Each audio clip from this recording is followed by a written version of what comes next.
C'est eux, les deux, qui sont à la base de la chute de Bunagana. Deuxième audience ce 12 octobre 2022 dans l'affaire opposant le ministère public à deux colonels des forces armées de la République démocratique du Congo pour les faits infractionnels prévus par le Code militaire en ses articles 58, 113 et 74, lesquels ont concouru à la chute de Bunagana, cité frontalière de l'Ouganda, depuis le mois de juin de cette année.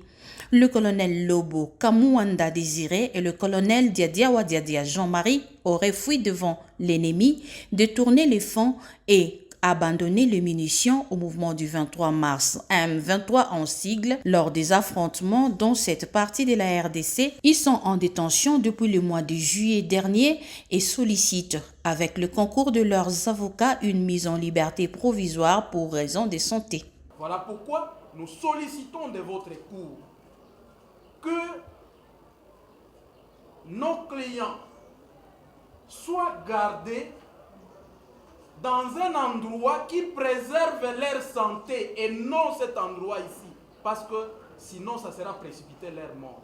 Monsieur le Premier Président, la liberté provisoire que nous sollicitons de la Cour, c'est un droit qui est prévu par la loi. Pour le colonel Kangela, avocat général militaire de l'auditorat militaire près la Cour militaire du Nord Kivu et organe de la loi dans ce procès, cette demande ne doit pas trouver réponse favorable à cause des indices sérieux de culpabilité. Accorder la liberté provisoire entraverait, Monsieur le Président, à l'instruction de cette affaire. Entraverait. Poursuivre pour des faits gravissimes. Ils sont conscients qu'il y a un danger qui les guette. Donc la peine capitale.